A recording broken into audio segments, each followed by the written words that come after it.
net to play it back But from where aggressive neutral zone defense by the Hogs. And now Commesso plays the puck. Far corner. Allen will slap a pass to center. Del Mastro does well to protect. To Cates. From outside the Admirals line on the left wing, he'll play it gently to the near corner where Ufko will wind it behind the net for Gravel. Cates sends it in. Left circle, Joachim What are we Kemmel. feeling, boys? What's the final score prediction? 12-18 left in the game. DeLeo into the right corner. He'll backhand the puck around the net. Got to the far corner. Lucchini has it hot past Kuzmin. Left point.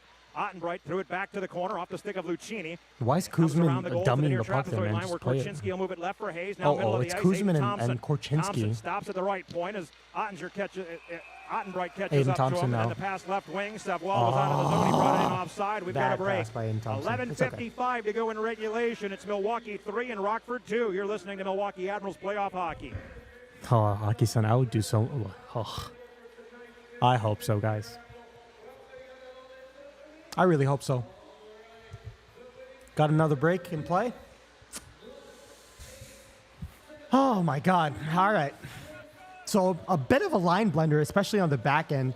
You saw Korchinski having a couple shifts with Levshunov there. They made a couple mistakes in the defensive zone. And then you saw Korchinski with Kuzmin. Del Mastro seems to be having a pretty good third period after those line changes. Nolan Allen playing with Del Mastro. Both of them have been a bit noticeable in the offensive zone. Oh, Lucille. What the frick is happening? Oh, Lucille. Are you guys hearing this? I love you still. Lucille, please come back where you belong. Oh, Lucille. Don't come back where you belong, Lucille. What Stenny's the now has heck? 2 locations. The original Stenny's on 2nd and National, which runs free shuttles to all Admirals home games. You can't just Stenny's go Lake from Country in singing Milwaukee. Lucille Both to locations talking have about... the NHL package and will show any NHL game at any time and feature a full food menu serving Make 6 it days do a week it. from 11 a.m. to 11 p.m. Stenny's Yo, Walker's Point in we'll Lake need to Country, get Milwaukee's Second premier City on hockey here to bars. make a You duet, should because be what the... there. Faced off outside the Admirals' blue line on the far wall. Oh my God, no way. The Admirals defend the net to the left. Shots are 26-18 in the game for the IceHogs. This guy's got chops. Yeah, Dana Gray. You seem to be in the minority there, Soup, especially after saying the Second City doesn't have a future. Svechkov and You didn't Thompson. start saying Roxanne. I would duet that all day. 3-2 Admirals lead. Goals from DeLeo, Svechkov, and Ullinen. Rockford's both goals What a from clown. Sanford. That's funny, though, if he's doing it for laughs. I don't know if he's doing it because he doesn't realize that we can hear him, or if he's doing it for laughs. If it's for laughs, you got to respect that. Drag it away from Svechkov, get to the far corner. His pass hit the skates of Bellows. Keeper Bellows We're reaching in the far halfway corner with point of the Thompson third period, man. Bellows held up by Thompson. Let's Svechkov play in comes to take the other puck zone, away. boys. Dropped it off on the far pipe, and the Look at shot is Aiden Thompson, deflected. an animal Good in the play defensive zone. by Kevin Fitzgerald. Oh my God, Keep that almost one went from in. going in. Top of the left circle. Svechkov whiffed on the shot, and the IceHogs break out. Svechkov had a lane. Thank God Lifted in by Svechkov swift Savoie on from that. the red He line. was Glove down by wide Ottenbright open in the slot. Back left wing, Again, Weissblatt to defense. Bellows. You got to Grabbed by a tighten up the defender, most gets to the dangerous dot, areas of beats the the ice, slot. man. Pass was off the skates of O'Reilly, who chased it down to the far corner. Korchinski again Shook with the Levshunov. aggressive Far dot, play tipped on away from the blue line, Weissblatt, almost held gets in left bailed point, out. Delgaiso. Right Sorry, point, almost doesn't get Friedman bailed from out the there. wall. Dumps He it needs to wide stop of the going net. for those It'll big bounce hits of the behind blue goal line where it's poked in back to the transition, near man. trapezoid line by O'Reilly, but When it works, it looks good, over the but stick of Bellows. the risk reward Rockford just will isn't break there, out. especially when Here's you're Sanford trailing across by the a goal. Admirals line as he moves right. Swivels the hips, left it for Del Mastro, Here's who tried Zach to return Sanford. it on the boards. The puck kicked away to the far corner. Delgaiso and Anderson Del and Sanford Mastro. are back there. Behind the net now. Friedman looking on as well, as is O'Reilly. The puck free to the corner. Sanford and Steeny will play it Anderson back trying to the battle back. with Delgaiso behind the net. Delgaiso steps in front of Steeny Sanford. sends it right Fires the back puck into the to board neutralize. battle. And 10:36 to Delgaiso play does in the really third, well there. 3-2 Milwaukee. Left wing red line.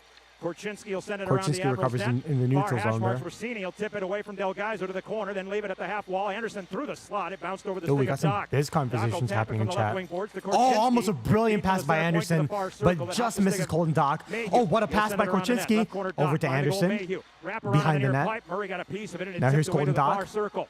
Back Allen to against the board. Anderson. Far corner for Doc, who skates out of the There corner is to the some right. good Point, pass offensive left. zone time for the Korchinski Ice to the Hogs. slot. Some Pass great was deflected rotations off by the stick of Allen, defense. and O'Reilly will clear it to the board, but Korchinski, not out. a pass. Allen Oh, tipped it bad back pass. to the corner. O'Reilly will slide it away, but again held in by Allen. You have His pop Korchinski in the and air, Allen knocked down playing by now as a O'Reilly. He pairing. got it to the slot. Bit of a line Doc blend had it going for a on the moment, back end, but the it Admirals seems to be able clear it working. away from Doc, and now Gravel Colton will ice Doc the passed puck a little from bit the to left nobody. circle He of the was Admirals 1 on zone. 4.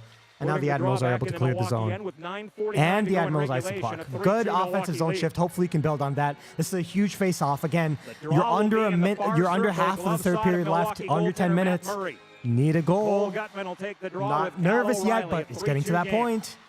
The Hogs are starting to put some good offensive O'Reilly, pressure on Ullinen, Milwaukee again. and You started Denisenko. to see them getting away from that a little bit in the second and especially in the beginning of the third. But now you're starting to O'Reilly see some will good lean in with cycling. Gutman. I feel like the line changes by Mark 3-2 Eden have been Milwaukee solid on so top, far in the the third. face-off. Let's see them respond with a goal here. Not yet. Now we drop it. Gutman wins. Right point, Levshunov. Wrister to the net. Yeah, Blocked I'm in front of the absolutely goal. with It comes you, to the near Josh. circle. Denisenko I will don't have chip a it problem past with Fitzgerald this. to He's good center for the right. sport. Ullinen on the right wing with Gutman on his left hip. Ullinen threw it toward the net. Intercepted near circle. Levshunov. Right wing to the red line. Jerry Thank God. Mayhew will dump it deep. Ufko on the far trapezoid line for Milwaukee. Moves behind the net, then escapes back into the far circle as he got past a couple of would-be checkers and clears it to center ice. Levshunov at his blue line on the right. Leaves it there for Gutman, who carries back into his own zone and feeds it left circle Levshunov. Simple play. Left wing center ice, Fitzgerald to the Admirals Gutman line back on to the left. Levshunov. Simple Tipped play. off the stick There of you go. Leipin into the Milwaukee Up to Kevin bench. We've got a Fitzgerald. break. Oh, We have okay. 9:17 to go in the third period. It's Levshunov Milwaukee 3 and masterclass the incoming. I IceHogs hope that's 2. so You're listening sarcastic to because we need a Milwaukee big Admirals playoff Levshunov hockey. moment right here.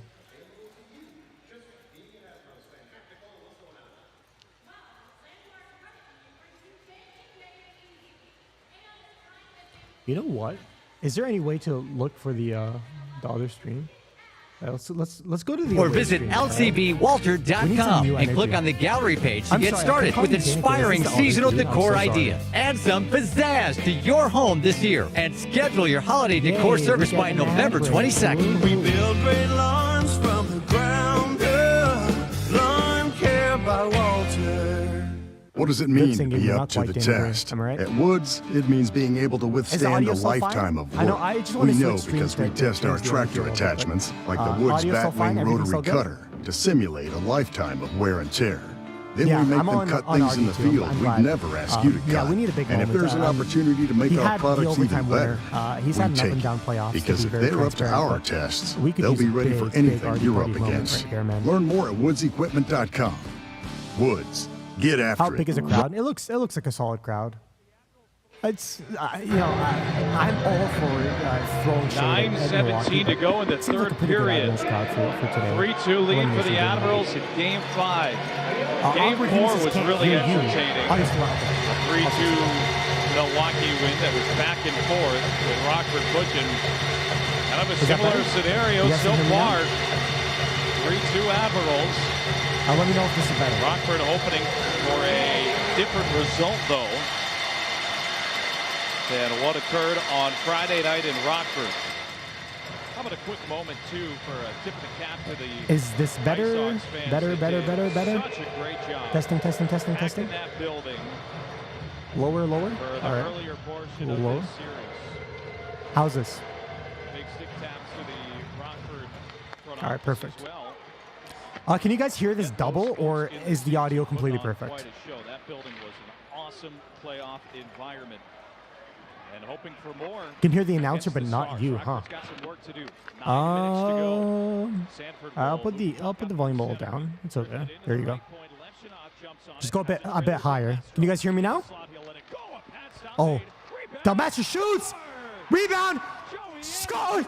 Scores! Scores! Scores! It's Joey Anderson! Let's go! Let's go! It's a tie game, baby! Let's go! We have a game again! We have life! The IceHogs come back with a beautiful play. Del Mastro gets a shot, rebound in front, and they crash the net, and they make things happen. Let's go! Rebound hung around for a little while. Joey Anderson, the offensive dynamo. In this building, this series. My goodness, let's freaking go. Game number 2. Hogs out for Harambe, absolutely. Let's go. 8:51, let's get another goal. Playoffs. Let's not take this to overtime. Come on, baby. He'll chip it in far corner. Under 9 Kiefer minutes Bello to sends it go. in. Now we have energy again. My voice is completely gone. I'm so sorry. Deflected on the way through. Off the Oh my play God, on that just deflected wide on Commesso. Page. Sealed off by Doc. Down What a to hit Bello. by Doc, but puck's still behind the net in control of Milwaukee. Bellows again. Whew. The trapezoid has some time. Put it off the skates of Svechkov. Uh-oh. Svechkov in the circle fires a shot off of that. A lot. Rebound Uh-oh. corralled in by Nice Commesso, block. and he Nice, nice, nice cover by Commesso. goes flat, and it's shot Woo! from Josh says you're gonna need that Ariana Grande throat stuff. You might want to be more specific, brother. That might be misconstrued, my man. goal for Joe. But yeah, I'm gonna need it. Comes from Brett Seedy and Zach Sanford. What a huge goal. You would expect to show up in a game You guys heard Dana Gray saying it. What a massive goal for Joey Anderson, man. Huge. The Hogs needed it, and the veteran came through. Anderson, 2-point games. Oh my God. Shots on goal. I mean, Milwaukee's out shooting the Hogs in this third period. They've also been dominating the face-off circle. I don't have the exact numbers in front of me, but just observations. Yeah, we should have known Joey Anderson. He had a huge game earlier.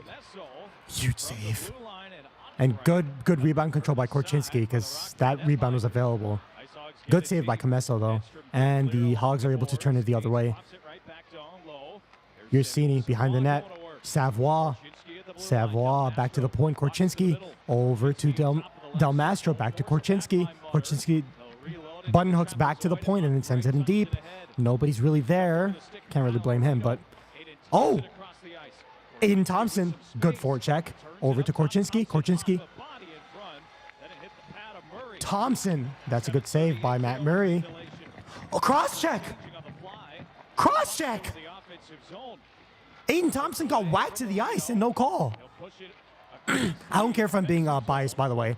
I don't think there are any Milwaukee Admiral fans in chat right now. If there are, you guys can correct me, but even if that wasn't really a cross-check, I'm going to call for every penalty because I still can't believe that first penalty was a 4-minute one, man. Got momentum now, don't... Yeah. 7 minutes to go. Sanford sends it in deep safely. Now here comes Milwaukee the other way, and that's iced. Beautiful.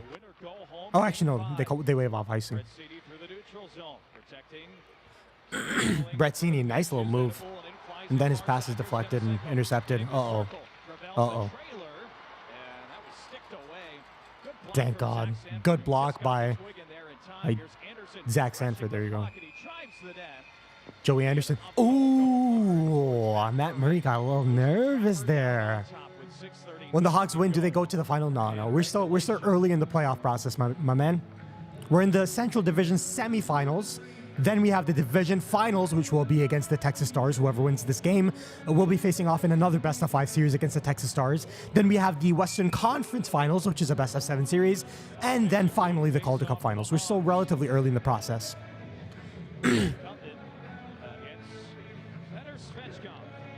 Good, Josh. That's what I like to hear. Bias is good. We're all going for the Hogs because I'm invested. I'm usually not this emotionally invested in anything when we're streaming, even Blackhawks games, to be honest, because this is an elimination game. This is just higher stakes, right? So I'm more invested. So if I say something that's biased or a little out of hand, I hope you guys forgive me. Where can I watch this? You can buy it on Flow Hockey if you want to, or you could use an illegal stream. If you join the Discord, I'm sure somebody will be able to help you out there. Yeah, AHL playoffs are long AF. You're right about that. And that's why veteran teams often come through. Ooh, a sharp angle shot by Colton Dock, trying to catch Matt Murray out, but he makes the save. The PWHL is in 4 overtime? Dang, it's crazy. Dallas won 5-2. Ranton had a goal. Damn. Ranton had a bad game 2. He had an obviously brilliant game 1 with a hat trick, but he was not good in game 2. Good to see him stepping up again with a goal and I assume a solid game. Anyways, we're all on the Hogs for now. So another face-off win by the Admirals. They've murdered the Hogs at the face-off dot,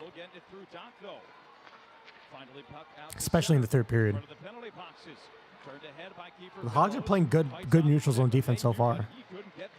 Nice step up, man. Nolan Allen with a great step up at the blue line. The problem, I keep saying that Levshunov needs to stop stepping up at the blue line. It's not quite that. It's that he needs to step up with the rest of his team. He needs to make reads off of his teammates. There are too many times in this game so far, including on the first goal, which, again, I don't want to beat a dead horse. Levshunov is stepping up at the blue line when everybody else is backing off. And if he gets walked to the blue line, guess what? There's only one defenseman back. That leads to a 2-on-1 and an easy goal. I really like the way they're playing neutral zone hockey, but almost every other pairing is playing off of each other, which is good. That's good coaching by Mark Eden. So far, it's working. So let's hope they can keep that up. Which Matt Murray is better? I think I'm going to go with Matt Murray, but let me know what you think. This might be a hot take, but I think Matt Murray. Visit findyourtrade.org and get Josh says, I got a notification saying Marchman hits refs with stick out of frustration. What? Mason Marchman hit a ref with a stick out of frustration? Did you guys see what Tomasz Hertl did last game, by the way? He tried to break his stick on the ice, and the absolute goober hit his own trainer in the face. In the side of the head. Did you guys see that? Replacement was right for me. I was home recovering the same day as surgery. Before long, I was enjoying that active lifestyle. Yeah, I'm gonna go with Josh. I think Murray's better. That I didn't have to leave I think Matt Murray's better than Matt Murray. Is why I will always choose Ortho, Illinois. Alex says blah blah blah. Levshunov is perfect. STFU, he's my Levy bear. Oh my god. You know what? I'm gonna pull it up right now. Let me figure this out while we're on. Right, I'm gonna go to this screen right now. I'm gonna pull this up. You guys get to see my Twitter. Okay. Oh, what the heck? Is this my number? What the heck? Why are they doxing me? What the frick? All right. Tomas Hurdle trainer. The IceHogs and the Admirals tied up in 3 in game number 5. All right. So what we're gonna do is we're gonna go here. Real quick, I'm gonna go back as soon as we're done. But look at this. Do you guys see that? Let me replay it one more time.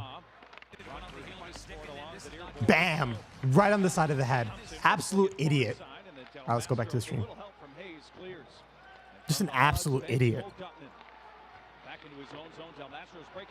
Alex is a puck buddy. Didn't see that. Uh-oh.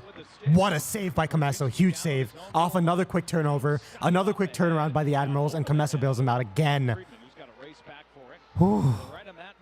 So 3-3 game, man. Nerves are building in this one. Deflected to the left to Commesso, but not getting a touch to Leo. And an icing by the Admirals. So we're going to get an offensive zone faceoff. Again, the Admirals have been owning the Hogs in the faceoff department in the third period. This is a big faceoff.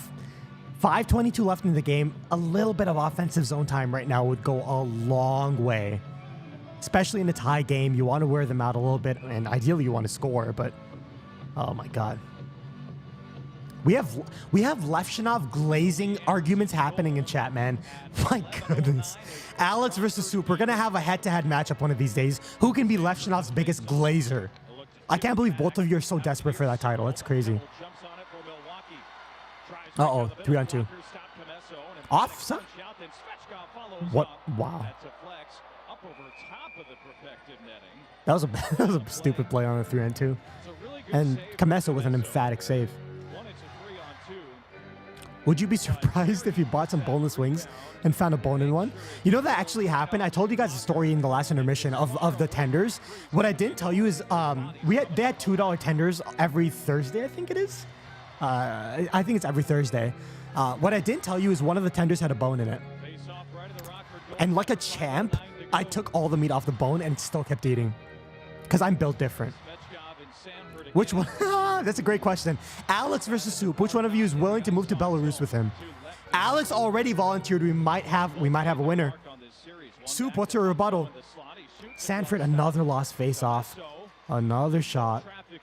Another save by Commesso. Oh my god. They're killing the Hogs in the face-off department. Killing them.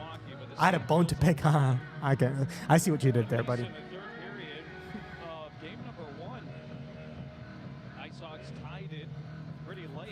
Josh is being spicy in chat. He says Korchinski should yell at Levshunov and say it's playoffs. Clean up your game, son. Josh, you can't be having Levshunov criticisms in the presence of Levshunov's 2 greatest glazers, all right? They're going to come after you, buddy. We might have some revenge coming your way. I agree with you, though. Both of them need to clean up their games a little bit, but it's okay. Sometimes you need a veteran to elevate a very young team, and Joey Anderson came through with a huge goal. Kuzman behind the net. Hard forecheck and a great pinch by Nolan Allen. Nolan Allen a little bit deeper. Joey Anderson battling. Allen is in the right position to recover the puck. Allen shoots it. Oh, and a good save by Matt Murray. I almost thought that was going to be another situation. Just like on the Del Mastro play where he had a long shot on goal and then Murray let out a rebound that Anderson was able to capitalize on. That time he did a great job. Nolan Allen's shot was fluttering a little bit. It was deflecting a little bit. I think it was rising too. But that's some good rebound control by Matt Murray. I think Matt Murray's better than Matt Murray, and I think Matt Murray just proved it.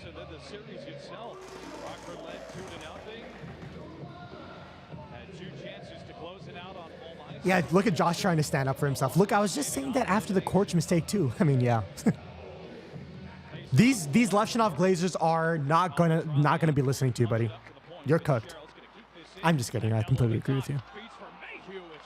Oh, what a play! What a play! What a save! What a play by Colton Dock. A spinning setup a la Patrick Kane.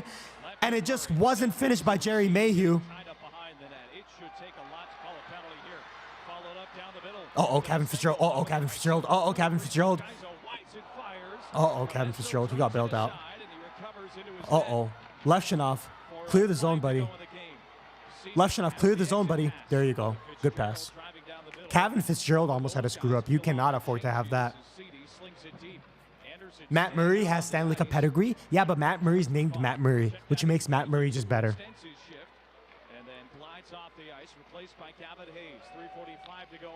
What in the glazing is happening in chat right now, by the way? We have 3 minutes remaining in a tied elimination playoff game, and we're having arguments on who's glazing Connor Bedard and Artyom Levshunov more as the Hogs ice the puck.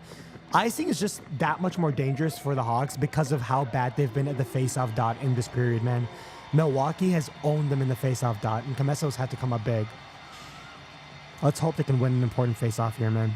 This is going to be huge.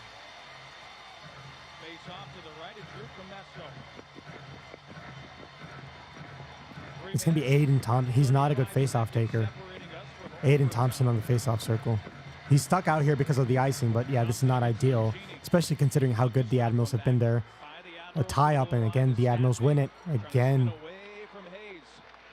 Stasny's wheeling and dealing on Gavin Hayes. A shot goes wide. Savoie, good play at the blue line, and the Hogs are able to recover. I mean, it's the same story over and over. Losing the face-off, having one dangerous chance. It's either saved by Commesso or goes wide. Uh-oh, here come the Admirals the other way. Thank God. Korchinski got burned back post there. Uh-oh.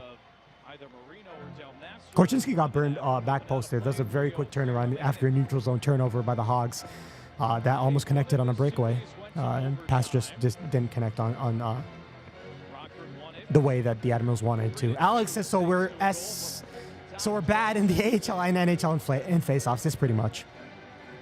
The Hogs, I mean, I don't have the numbers in front of me, but the Hogs are better than the Hawks are at face-offs. It's just the Admirals are a very balanced team, and right now they're just owning the Hogs. It's just one of those moments. Zach Sanford, one of the better face-off takers on the Hogs for a defensive zone face-off. Let's see what happens here. Hopefully he can win it. This would be a huge win. With 3 minutes left in the third period and a tie game in an elimination game. Every second matters now. Again, Sanford loses it. Easy shot, saved by Commesso, and another defensive zone face-off. Sanford has another do-over. Josh, okay, I really have an opinion about this. You'd think that with Yannick Perreault, the Hawks would get better. He was the best in the NHL 25 years ago. He's arguably the best face-off taker of all time. Arguably. The thing is, a lot of what it takes to be a good face-off taker, a lot of it is physical. And both the Hawks and the Hogs don't have that physical group of players who can win face-offs with intelligence. Nazar got much better at the face-off circle towards the end of the season. He ended, I think, 42%, which is not good. 42 or 44%, somewhere around there. It's not good, but considering how bad he was when he first reached the NHL at the face-off circle, he did pretty well. And Bedard also, towards the end of the season, he started getting a lot better at the face-off circle. Another icing for the Hogs, man. Yeah, Yannick Perreault wasn't big, but again, it's a matter of having 18 and 19 and 20-year-old players. Perreault was small, but his center of gravity was brilliant.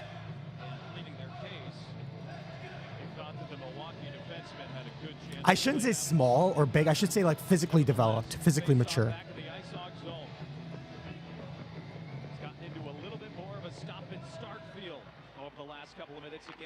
Oh, Hockey-san, I would give a second-round pick for that. Reason being, the Hawks don't have a big need for second-round picks, and also Kyle Davidson spent a second-round pick on guys like Adam Guyan, who I don't think has a significant NHL future. Uh-oh. Good save and good cover by Commesso again. Kyle Davidson already spent second-round picks on Adam Guyan and Paul Ludwinski and players like that. If you put a player who's... Oh, you said fourth-line beer leaguer. I thought you said fourth-line NHLer. Oh, I don't know, man. I wouldn't have that type of player in the lineup. He would be a healthy scratch. So, I don't know. Third, fourth round, whatever that is. I wonder if the Hawks should have taken Gabe Perreault over Oliver Moore, says Josh. Okay, I have an opinion on that. I'll talk about that in a second. As the Admirals win another faceoff. Have the Hawks won a faceoff this entire period? Good block there by Nolan Allen. Jerry Mayhew dancing to the middle, but good support by the Admirals. I assume you're talking about Andrew Cristall, Josh. Yeah, I mean. Okay, so I'll give my opinion about taking Gabe Perreault over Oliver Moore. First of all, hindsight's 20/20, right? No, a lot of people had Gabe Perreault over Oliver Moore. I personally didn't. So I was thrilled when the Hawks went Oliver Moore over there. Now, I think all of the discourse around it, we only wanted one player. We were going to trade up, and oh my God, he fell into our lap. We always get the player that we wanted all along. I think that's all a little cringy. But with that being said, I had Oliver Moore as the best player available at that spot. But the more important note is, even in hindsight, Oliver Moore is one of the defining players for the Blackhawks in terms of their identity. The Hawks want to be a fast-skating team, and trading Oliver Moore for Gabe Perreault would make them better offensively, but would make them significantly slower. And the same thing could be said if the Hawks went out and drafted Andrew Cristall, who is, again, brilliant offensively, but a horrible skater. And yeah, you could say the same thing about Sacha Boisvert versus Michael Hayes, for instance. But again, you can't have all of the same type of player. And Oliver Moore is one of the best skaters of the last 3 to 4 drafts. So, I mean, it is what it is. Hopefully, he can develop more of an offensive edge at the professional level. And we'll see how they develop. It's not like Gabe Perreault turned the league on fire in his very short stint with New York at the end of the season, as Gottman whiffed on a shot, and now here come the Admirals the other way. O'Reilly saved by Commesso. Off a deflection on Levshunov, by Levshunov, I should say. Offering to the near corner, Stastny, 1:25 to go in regulation. Stastny searching for it. Out of the trapezoid. Doc might have a chance for transition. Alex is going to need to choose one player to glaze. I love Sacha Boisvert. His name is so hot. Stastny circles it in behind the Milwaukee cage. 1:10 to go. Some great camera work here by the AHL TV camera crew. Onto the turning stick, Lucchini. Into the final 60 seconds of the third. Lucchini couldn't get the puck deep. It was kicked ahead. Nice play by Savoie. Sorry, I was drinking my Celsius. Gavin Hayes showing off some of that speed as he forces it a little deeper, but the Milwaukee Admirals the other way. Under a minute left. Come on. No mistakes here, man. No mistakes here. No unenforced errors. Come on. 40 seconds left. Good play by Commesso to tap it over to Korchinski. Hard along the boards. Over to Savoie. What? Did he just break his stick on a pass? Or was that slashed? 30 seconds left. Under 30 seconds left now. The Hogs need to just take this to overtime. Yeah, we're going to head to overtime. The Hogs need to carry this to overtime. Nolan Allen just eats it out of play. Sorry, out of the zone. Now here come the Admirals with 10 seconds left. I don't like that play by Nolan Allen at all. You got to protect the puck, man. It doesn't come back to bite him as Nolan Allen pins the puck against the end boards, and we are going to overtime. Do or die. Game 5. It does not get any bigger than this. My goodness. I am shaking, man. I am nervous. How are we feeling, boys?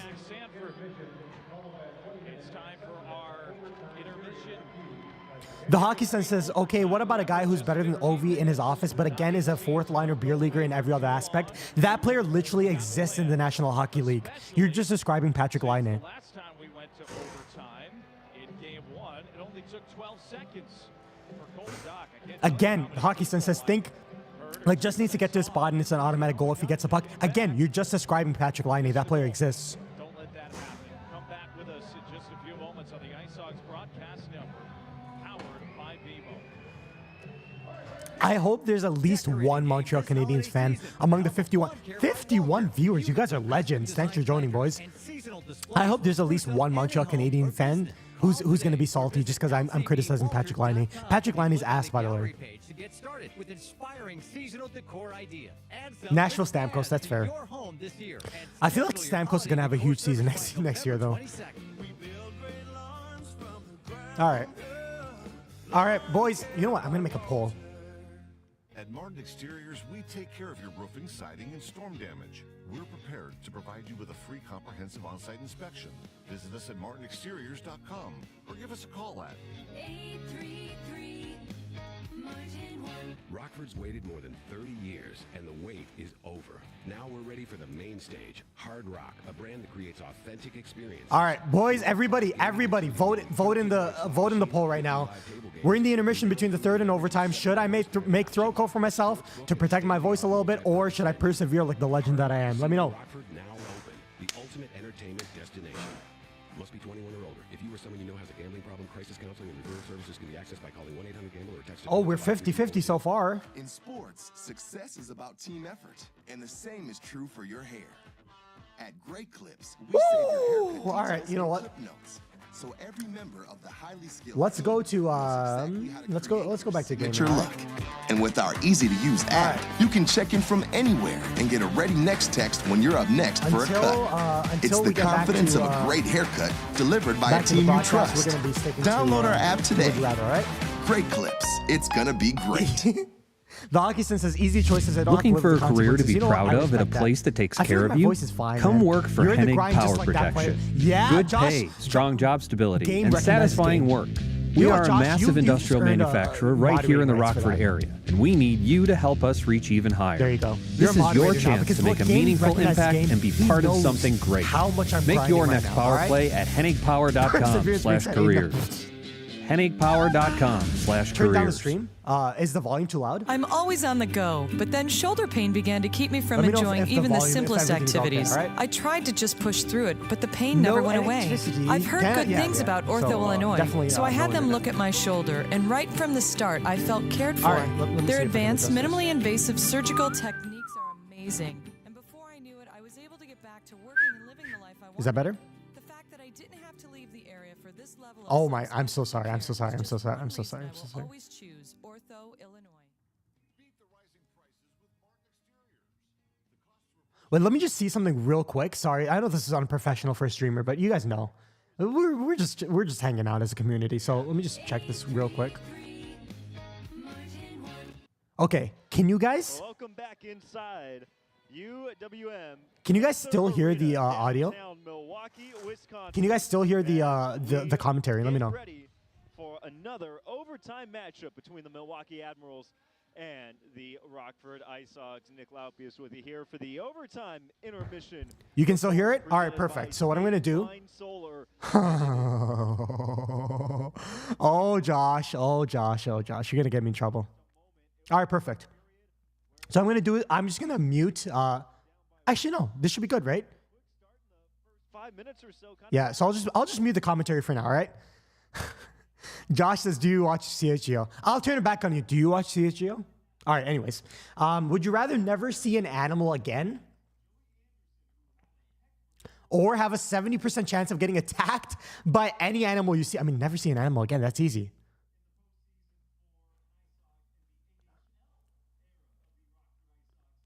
Okay, I'll just put it this way. I don't have a lot of time to watch content. I don't usually watch CHGO, but it's not because I have anything against them. It's just because I don't have a lot of time to watch content. They have a lot of good interviews. I tend to watch their... Oh my God, I'm going to embarrass myself, aren't I? They have a recurring segment with the video coach. What's his name? Formerly of the Phoenix hockey podcast. What's his name? You guys know what I'm talking about. I usually watch his film breakdowns. They tend to be phenomenal. I just don't have time to watch CHGO on a regular basis. Steve Peters, thank you, Josh. I tend to watch all of his segments. They're brilliant. He's an amazing video analyst, and I take a lot of inspiration from him, from PDS. I don't tend to watch a lot of very opinionated things, and CHGO tends to be opinionated. I don't have time to be covering stuff like that. I like to have my own opinions that I have from my own film analysis, and I respect them, and they certainly have a role in the Blackhawks media. They are the most famous podcast for a reason. So yeah. All right, so would you rather never be able to play any game again or never be able to watch or stream? Oh, hell nah. Wait, but this is funny because if I'm never able to play any game again, I wouldn't have any intermission activities. Oh, boy. I mean, I would be screwed, right? Okay, let me ask you a question, all right? I need the hockey sun because you're a rule enforcer, aren't you? You always enforce the rules. Does this mean I can't upload anything or just I can't stream anything? Because I feel like I would be able to survive on YouTube just by uploading my regular style of videos. Josh says, I watch the CHSN podcast with Charlie and Pat. I watch every one of those podcasts. I find them less opinionated and more objective, and I enjoy that more. I watch the podcast I watch every single one of. First of all, obviously 32 Thoughts. That's my number one. Number two, Called Up with Chris Peters and Cam Robinson. Excellent podcast. Excellent. It's prospect focused. I absolutely love them. Number three, CHSN podcast with Charlie and Pat. And number four, anything else that I find. If there's nothing available in those top three, I'll look for things from guys like CHGO, from guys like The Sheet with Jeff Merrick and things like that. Those are all more opinionated, and I tend to like more objective things. All right. The Hockey Sun enforced the rule that you can still upload. I'm going with that, boys. It looks like I'm in the minority, but I'd rather never stream again. I love you guys. I love streaming, but I would rather never stream again if that meant I can play games, because then I can go into gaming content. I can go into like realistic rebuilds of the Blackhawks. I can focus more on the rehearsed, more professional videos, and I think I would enjoy that a lot. Would you rather wear a t-shirt in 10-degree weather or wear a sweatshirt in 90-degree weather? One of these. Okay, you know what? I'm going to let you guys psychoanalyze me, all right? In undergrad, I used to do one of these two things. What do you guys think I used to do? Let me know. Josh says morning cup of hockey is good. Yeah, it is good. But again, there are a lot of good hockey podcasts and hockey programs. I also really like the What Chaos people. I like them a lot. Spit and Chiclet's obviously good. Again, it's about what you really want. I used to watch a lot of the Daily Face-Off stuff. What's it called? Not Morning Cup of Hockey, the other one with Frank Saravalli. I used to watch that a lot, but again, very opinionated. Yeah, you guys know you guys know me so well. I used to wear a sweatshirt in 90-degree weather all the time in undergrad. I used to get clowned for it. I didn't care. Super insecure about how... You guys can tell. You guys can tell, right? Yeah. I'm surprised this is in the minority. If you did sweatshirt, that's sad. Yeah, well, Alex, I did sweatshirt, and I'm not sad. I'm happy. And if the Hogs pull this off in overtime, I'll be even more happy. Okay, how about that? Would you rather have the love of your life but be broke, or be forever alone but rich?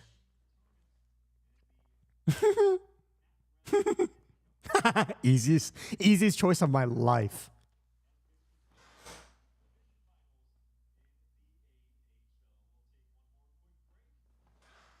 Oh, Josh, you're such a romantic, aren't you? I'd rather have the love of my life. Even if we're poor, there's more that matters in the world. Hell no, bro, come on. I want to be rich.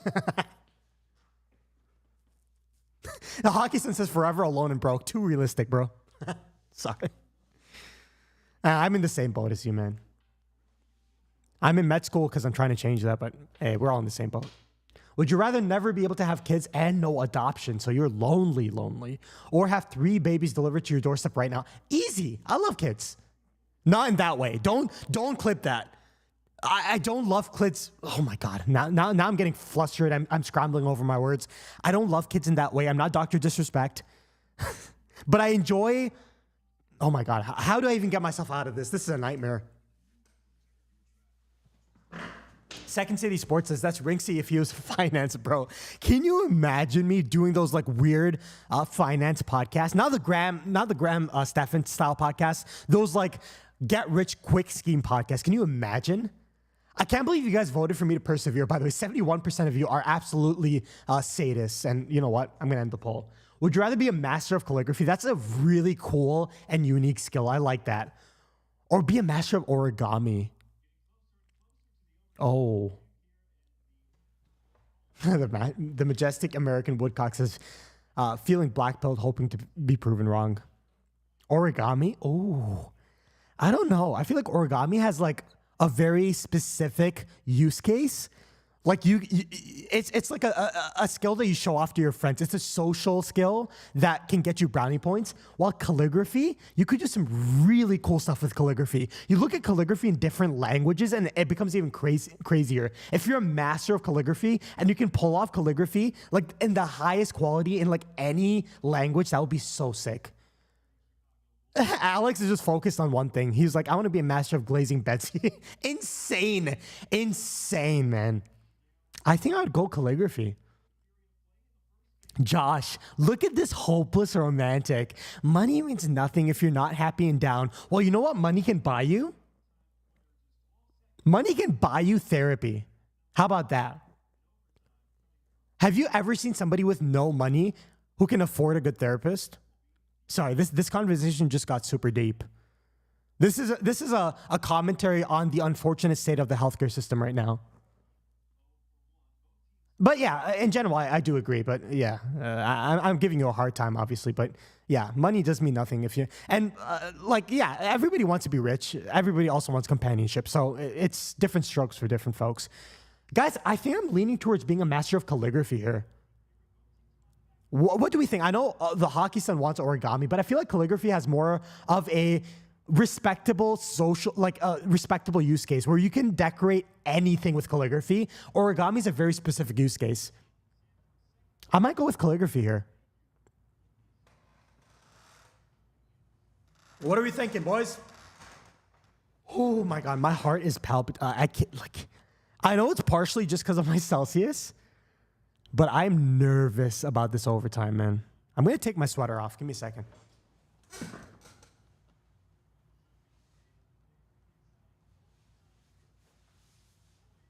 My sweater is swampy as all heck. I know that's TMI, but I'm sweating like crazy, man. The hockey son, look at this hopeless romantic too. Actually, no. Never mind. Hockey son says, people always say money can't buy happiness, but I always argue they never let me test that theory. Nobody who says money can't... It's always... I'm not going to generalize because I know people in chat probably believe the same thing, but a lot of people who say money can't buy happiness are rich. I want to see those people give all of their money to somebody who doesn't have money, and we'll see how happy they are in that instance. All right, Alex is one. I'm going to go with one as well. We'll move on. A lot of people... Oh, it's a 50-50. My God. What the heck? What? I can't answer this. What? What the heck?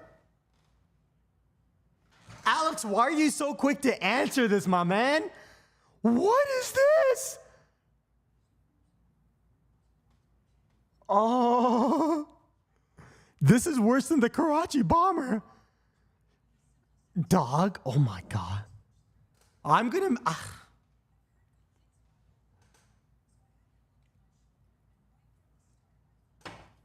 Betsy is a dog. Curtis, oh my God. Curtis is ringside has that dog. Bold of you to assume the dog would be in me if I was in a romantic relationship, man. What? What the heck? Sickos. Do we have to answer this? Hockey-san, I need another executive decision. Am I allowed to refresh and just not have this decision on the internet? Or do I have to answer this? Alex is going to be in the doghouse.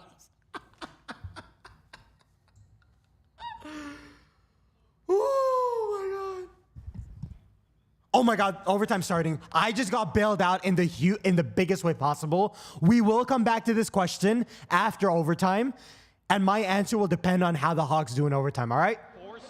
Let's get back. Can you guys still hear the commentary? Let me know what you think. Let me know if you guys can hear this. Second City, you're a freak. Second City, he's imagining too much. He's picturing this in his head. He's like, who's catching? Who's pitching? Ooh.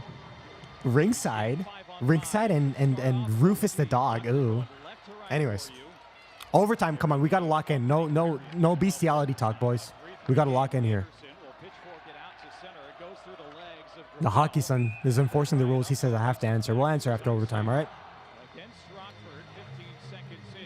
Icing against the IceHogs, and now another defensive zone face-off. Levshunov on the power play against the Wolves in Rosemont. And then Doc, even strength in game 1 in this building. Face-off right at I'm sorry, I'm locked the heck in right now. If my commentary has a lot of pauses, there's a reason why I'm putting the stream in the background. The audio. Uh-oh. That was cleaned out, and it was from the T-zone, so it's a delay of game penalty. Sanford! You idiot!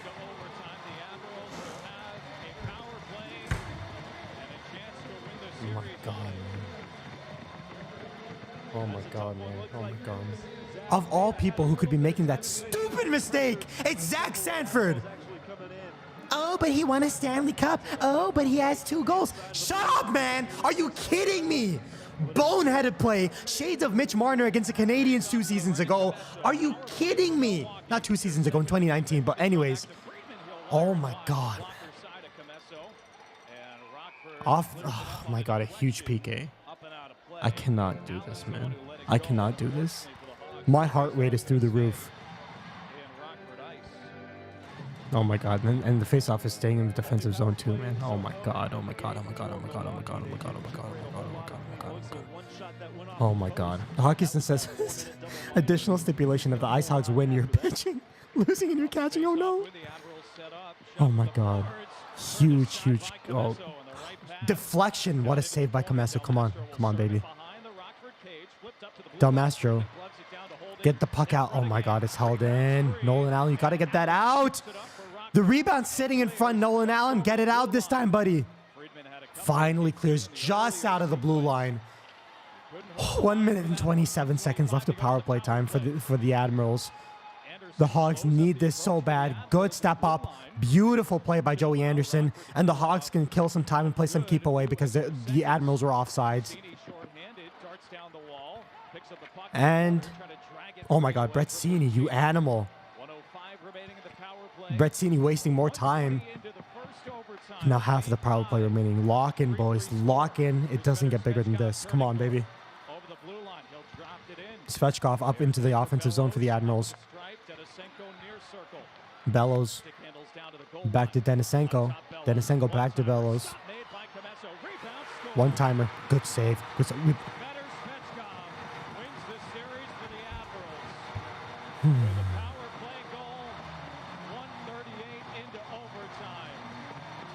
Thank you, Zach Sanford. I appreciate that, buddy. Nice job, dumbass. I can't. Hey, Second City, do I still have my F-bomb? Unbelievable.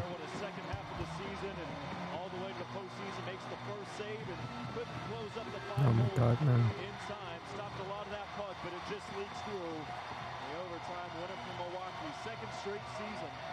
The most unearned victory, man. Unbelievable. Stupid effing plays, man. Stupid plays. How many times can you expect Drew Commesso to bail out the most unbelievably, mind-blowingly stupid gaffes in the defensive zone? How many times? How many freaking times? Oh my god, man. This time it's not Levshunov. This time it's not Korchinski. This time it's not Savoie.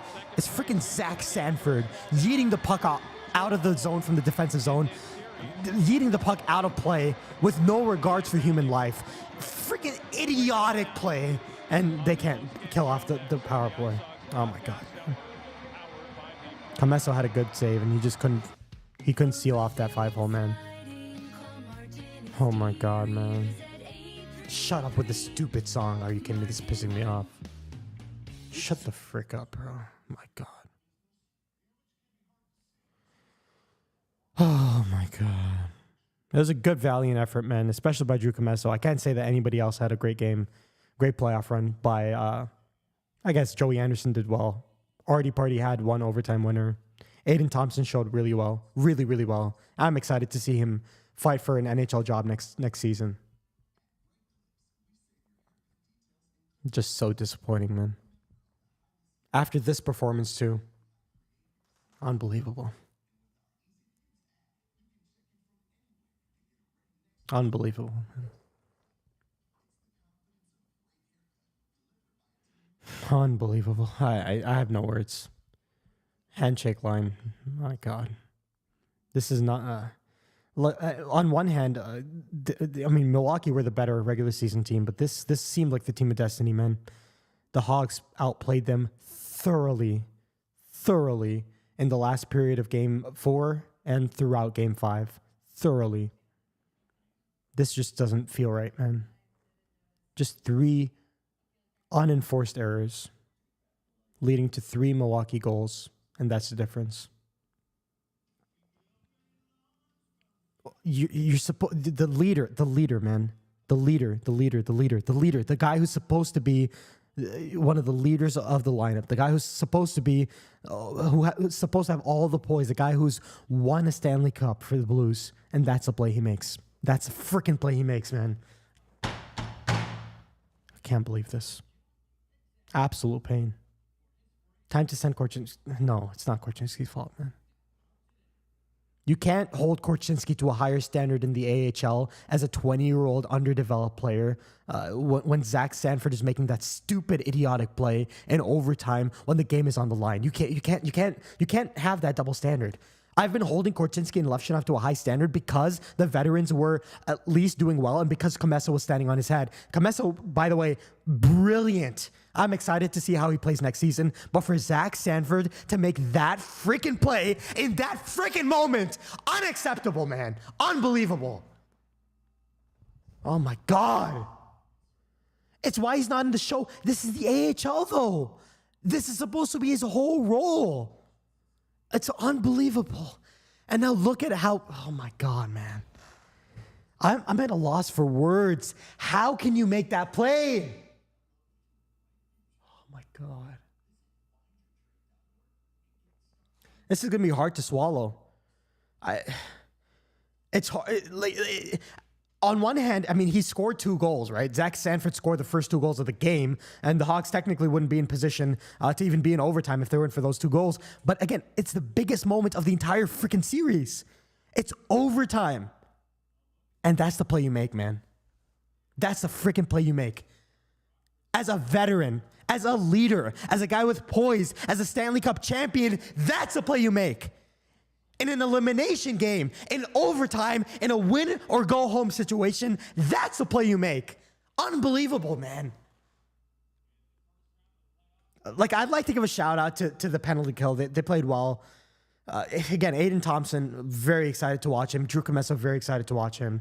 I think a lot of the young players need some more time in the AHL, and hopefully they have some more veterans that they can lean on because, oh my God, man. It just hurts.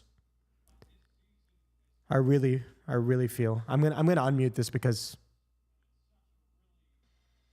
interesting and exciting mix of young talent, of guys still trying to find roster spots and veterans who are playing this game because they love playing this game. Daniel Gray's doing a good job here, so I'll let him talk. But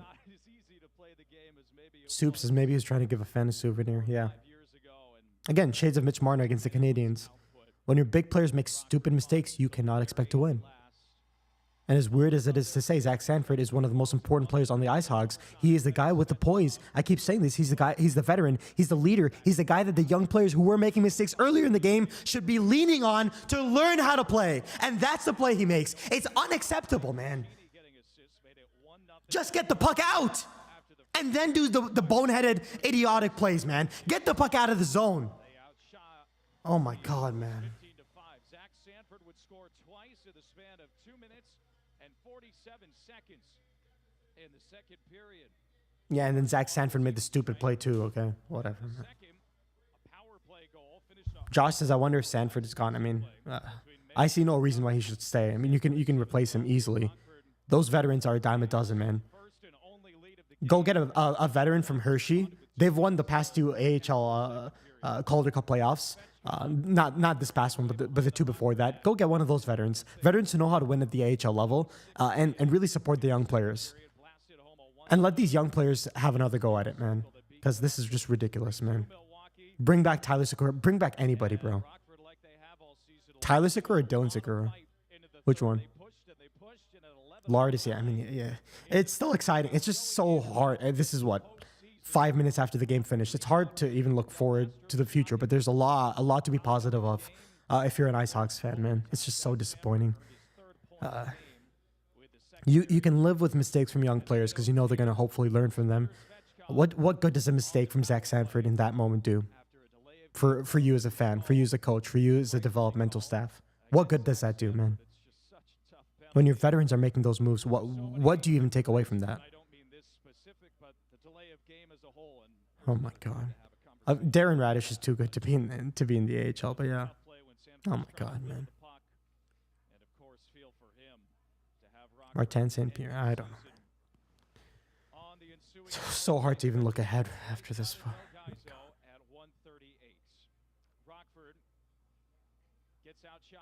I'm letting Dana Gray talk because I don't know what the heck to say after a moment like that, man.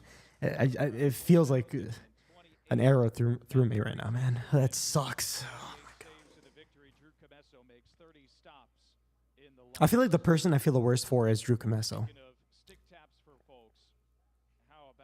And the Hogs outplayed them in almost every category other than face-offs. And ultimately, it was just a stupid play. Just yet another boneheaded play. This time from somebody who should absolutely know better. Zach Sanford doesn't have that dog in him, so I guess we got an answer for our would you rather. Oh my God. Oh my God. Oh my God, oh my God, oh my God, oh my God. You know what? The fans demand it. Bring back Vinny Hinostroza. He's playing the NHL right now for Minnesota. He was actually, I don't know, for those of you who don't know, Vinny Hinostroza was on the Admirals to start the season. But he was traded over to Minnesota.